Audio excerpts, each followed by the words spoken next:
Hello friends, मैं हूं doctor Bhupendra Singh, currently working as a medical officer under MCD via UPSC CMS. तो आज हम बात करेंगे कि जैसे कि यूपीएससी सीएमएस का रिटन रिजल्ट आ चुका है, तो आप सबका डाउट होगा कि अब हमें करना क्या है। तो हम उस मुद्दे पर आज बात करेंगे। देखो, यूपीएससी सीएमएस रिटन जैसे कि आ चुका है, तो उन्होंने एक पीडीएफ अपलोड की है और इसमें कुछ उन्होंने पॉइंट्स मेंशन किए हैं। अराउंड 8-9 पॉइंट्स आर देयर, जिसमें उन्होंने डिटेल्ड बताया है कि आपको क्या करना है। और तो उन्होंने फर्स्ट पॉइंट का मेंशन किया है। तो स्टार्ट करते हैं उन पॉइंट्स के बारे में, एंड कैसे करना है उसकी भी हम बात करेंगे। तो वीडियो को लास्ट तक ज़रूर देखिएगा, है ना, जिससे आपकी मदद होगी। और बाकी आपकी मर्जी। तो स्टार्ट करते हैं, let's start. UPSC CMS written result has been out. तो अब आपको क्या नेक्स्ट स्टेप्स करने हैं, हम उसकी बात करेंगे। मैंने डिटेल्स में हर स्टेप को मेंशन किया है, जिससे आपकी हेल्प हो पाए और आप इजीली समझ पाएँ कि आपको क्या करना है। जो कैंडिडेट्स सेलेक्ट हुए हैं उनका स्टेटस अभी प्रोविज़नल रखा गया है ना। उनको अपना प्रोविज़नल स्टेटस को क्लियर करने के लिए ओरिजिनल सर्टिफिकेट्स को सबमिट करना होगा। एंड जो भी सिलेक्ट हुए हैं ऑल्सो उनको अपनी प्रिपरेशन स्टार्ट करनी होगी फॉर इंटरव्यू। जो भी क्वेश्चंस पूछे जाते हैं इंटरव्यू में और किस तरीके से होता है ना,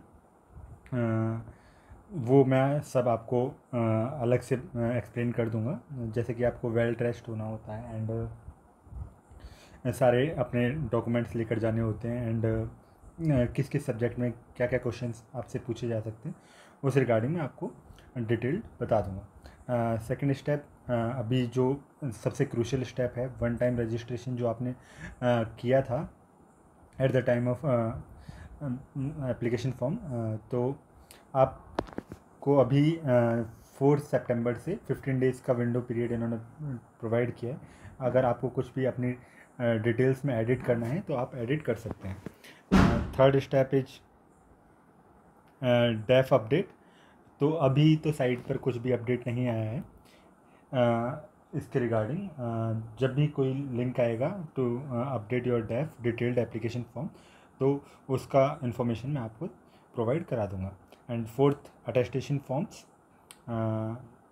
वो क्या होते हैं, कैसे डाउनलोड करने हैं और किस तरीके से फिल करने हैं, ये भी मैं आपको समझा दूंगा। Fifth is e summon letter, जिसमें मेंशन होगा date and slot for your interview.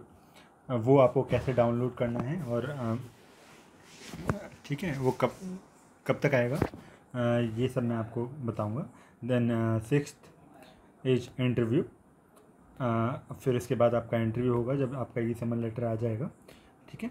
And seventh step, उसके बाद जब जो कैंडिडेट्स का इंटरव्यू हो जाता है उनको मेडिकल एग्जामिनेशन के लिए बुलाया जाता है, ठीक है।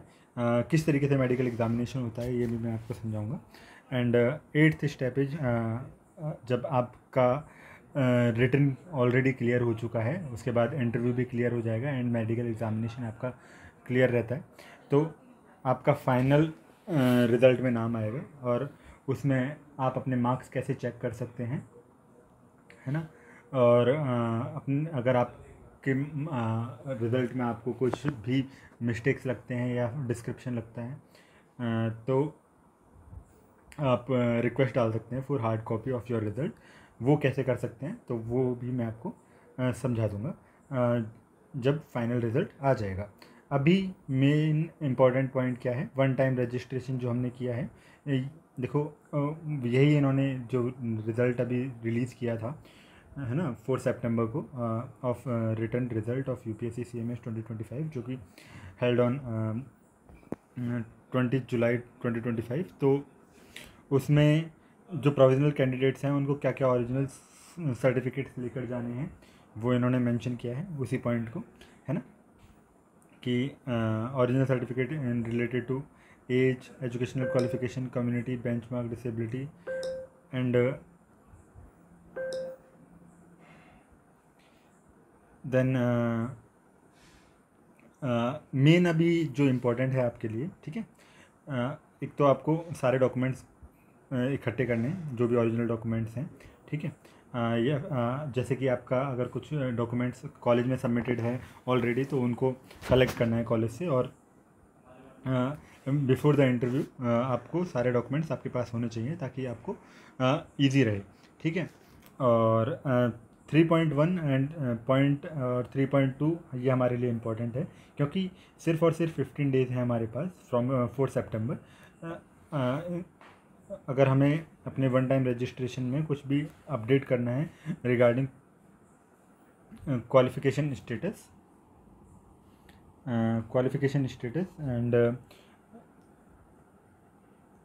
और एंड टू अपलोड, जो फाइनल MBBS के कैंडिडेट्स हैं उनको अपना proof of passing written and practical part, तो वो चेंज कर सकते हैं आफ्टर। अगर वो नहीं करते हैं इन 15 डेज़ में ये चेंज या अपडेट नहीं करते हैं, तो उनको पर्सनैलिटी टेस्ट और इंटरव्यू में अलाउ नहीं किया जाएगा। एंड इसी पीरियड में आप चेंज कर सकते हैं अपने करस्पॉन्डेंस और परमानेंट एड्रेस। देखो ये इंपॉर्टेंट है, अगर आपने कुछ भी अपने एड्रेस में चेंज किया है, क्योंकि वहाँ पर आपका पुलिस वेरिफिकेशन होता है, तो वो आप अभी चेंज कर सकते हैं, उसके बाद अलाउ नहीं किया जाएगा। एंड आपको अगर क्वालिफिकेशन में कुछ आपसे मिस्टेक हो गया है तो वो आप चेंज कर सकते हैं। अचीवमेंट्स को आप मेंशन कर सकते हैं, and your employment status and service allocation and service preference, अगर आपको इनमें से कुछ भी चेंज करना है तो वो आप कर सकते हैं। सर्विस प्रेफरेंस भी इसमें इम्पॉर्टेंट है, क्योंकि जब आपकी पोस्टिंग होगी तो जो आपकी प्रेफरेंस होती है वो उसी रिगार्ड के अकॉर्डिंग आपकी पोस्टिंग होती है, तो आप अभी चेंज कर सकते हैं इन्हीं 15 डेज़ में, उसके बाद ये अलाउ नहीं किया जाएगा, ठीक है। एंड डेफ का जब भी आएगा तो वो मैं आपको बता दूंगा, है ना, उसमें ठीक है। आपको सारे सर्टिफिकेट्स और ये सब कुछ प्रोड्यूस करने हैं जो कि आपने ठीक है at the time of interview जो भी आपने लगाए हैं, डेट ऑफ बर्थ, एज, जो भी सर्टिफिकेट आपने लगाए हैं वो सब आपको ठीक है प्रोवाइड करने हैं at the time of interview. And 2 sites हमारे लिए इंपॉर्टेंट है, एक तो upsc.gov.in जहाँ से हमने ये रिज़ल्ट डाउनलोड किया था, ठीक है।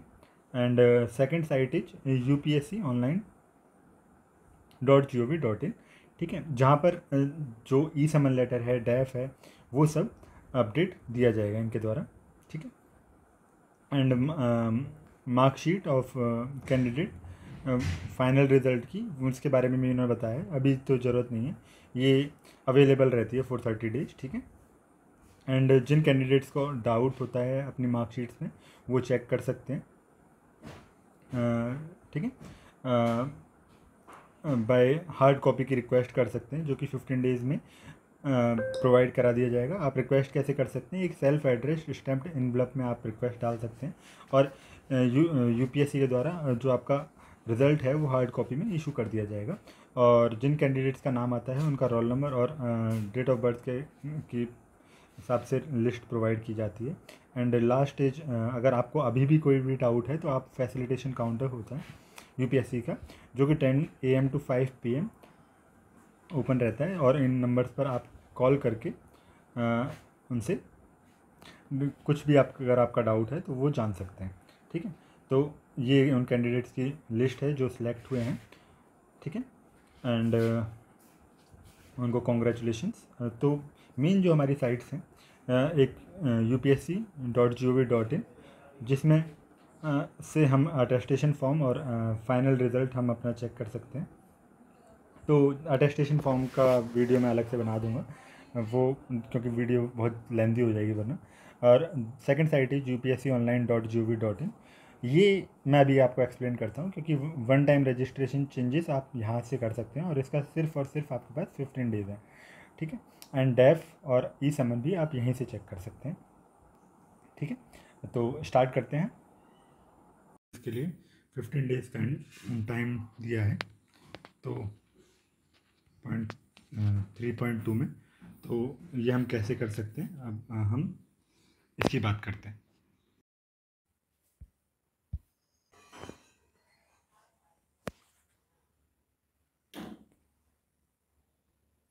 upsconline.gov.in ये साइट है। upsconline.gov.in ये साइट हमारे लिए बहुत इम्पोर्टेंट है। यहाँ पर देखो मेंशन किया गया है regarding new registration of NDA and CDS upsconline.nic.in। अगर कोई कैंडिडेट इनके लिए अप्लाई करना चाहता है तो वो वहाँ पर कर सकता है, लेकिन हमारे लिए इंपॉर्टेंट है one time registration for examination of UPSC and online application, जो कि जिसके लिए हमारे पास सिर्फ और सिर्फ 15 डेज़ हैं। एंड यहीं पर e admit cards for various examination आते हैं एंड डेफ and of various examination and e summon letter, जो आपके interview date and sign slot जिसमें मेंशन रहेगा वो भी यहाँ पर आएगा। And representation of question papers, जो डिफरेंट क्वेश्चन होते हैं पेपर्स होते हैं उनका क्या फॉर्मेट रहता है वो आप यहाँ से चेक कर सकते हैं। अब हम बात करते हैं one time registration for examination. तो यहाँ उस लिंक पर क्लिक करने के बाद आपके पास ये चीज़ ओपन हो जाएगी। जो ऑलरेडी रजिस्टर्ड कैंडिडेट्स हैं जैसे कि हम हैं, तो हमें अपनी ईमेल और OTP फिल करना है and after this verification captcha, तो ये उसके बाद ये खुल जाएगा जहाँ पर OTR प्रोफाइल है आपकी, personal information, address information and photograph and signature upload, your educational information, documents upload and parental information and employment. ठीक है, ये सब चीज़ें हैं जिनके लिए सिर्फ आपके पास 15 डेज़ हैं from 4 September.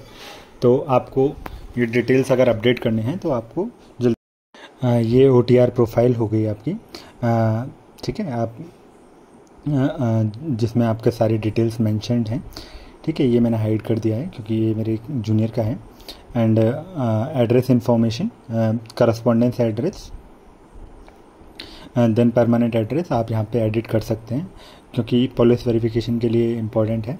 And educational information, अगर आपको इसमें भी कुछ आपको डिटेल्स चेंज करने हैं, आपको 10th 12th graduation, post graduation, इनमें कुछ भी डिटेल्स आपको चेंज करने हैं तो वो आप चेंज कर सकते हैं। एंड डॉक्यूमेंट्स अपलोडेड, तो उनके रिगार्डिंग अगर आप चेक कर सकते हैं कि आपने कुछ बाय मिस्टेक कुछ गलत डॉक्यूमेंट तो अपलोड नहीं कर दिया है। ठीक है, and your parental information after this, your achievements, prize, और इनमें आपको अगर कुछ मेंशन करना है तो वो आप चेंज कर सकते हैं। ठीक है, एंड योर एम्प्लॉयमेंट स्टेटस, अगर आपने कहीं जॉब की है तो वो आप मेंशन कर सकते हैं जिससे आपका जो CV है वो थोड़ा बेटर रहता है। एंड योर एप्लीकेशन स्टेटस, यहाँ पर देख सकते हैं कि आपका पार्ट 1 पार्ट 2 ये सब आपका ऑलरेडी सबमिटेड है। आप यहाँ पे अपना डेफ चेक कर सकते हैं और डाउनलोड कर सकते हैं, अगर जो कि आपके लिए बाद में हेल्पफुल रहेगा।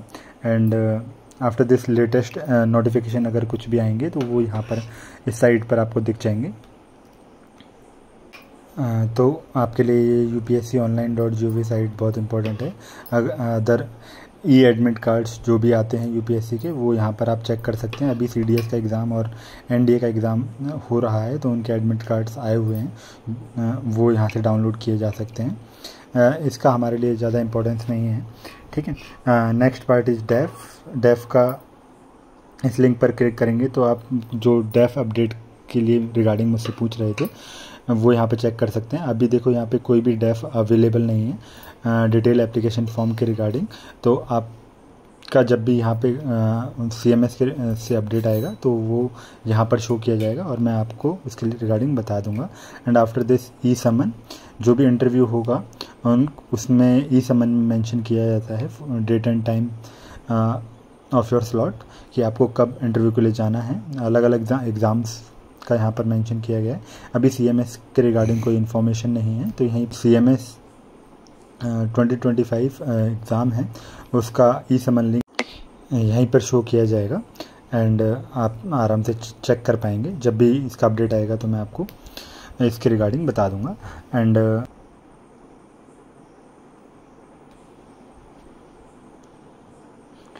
ई समन लिंक डाउनलोड कैसे करेंगे, तो अभी हम CISF वाले पे क्लिक करके चेक करते हैं। तो रोल नंबर और डेट ऑफ बर्थ आपको फिल करना होता है एंड कैप्चा ये आप फिल करेंगे तो आपका जो ई समन लेटर है फॉर पर्सनैलिटी टेस्ट या फिर इंटरव्यू कहें तो उसका वो आप डाउनलोड कर पाएंगे। And other site is upsc.gov.in, जहाँ पर अदर अपडेट्स आते हैं, लेकिन अभी डैफ, ई समन एंड OTR ये हमारे लिए इम्पोर्टेंट है, वो वहाँ पर आ गया है। एंड यहाँ पर अदर फॉर्म्स एंड हैं जो आप डाउनलोड कर सकते हैं। अटेस्टेशन फॉर्म इसमें शो किया जाएगा, तो इसके रिगार्डिंग मैं बाद में आपको बता दूंगा, ठीक है, वरना वीडियो बहुत लेंथी हो जाएगी। फर्दर इसमें इस साइट पे आप चेक कर सकते हैं कि आपने मतलब रिज़ल्ट वगैरह, एग्ज़ामिनेशन टाइम टेबल, ये सब जो ऑलरेडी हो चुका है वो सब इसमें दिया है। upsc.gov.in ये साइट थी, इस पर देखो अब कोई नोटिफिकेशन नहीं आएगा। upsconline.gov.in जो साइट है उस पर जो फर्दर नोटिफिकेशन है ये upsconline.gov.in इस साइट पर फर्दर नोटिफिकेशंस आएंगे। तो अब आपको अपने डैफ डिटेल्स और ई समन, वन टाइम रजिस्ट्रेशन, अगर आपको जो रजिस्ट्रेशन कर चुके हैं उसमें कोई डिटेल्स चेंज करनी है तो आप यहाँ पर चेक कर सकते हैं, या फिर आपको अगर आपको किसी और जॉब के लिए अप्लाई करना है तो आप यहाँ पर रिक्रूटमेंट पोस्ट भी चेक कर सकते हैं। तो thank you friends, please like, share, subscribe if you like this information valuable for you, and that's all from my side. Thank you.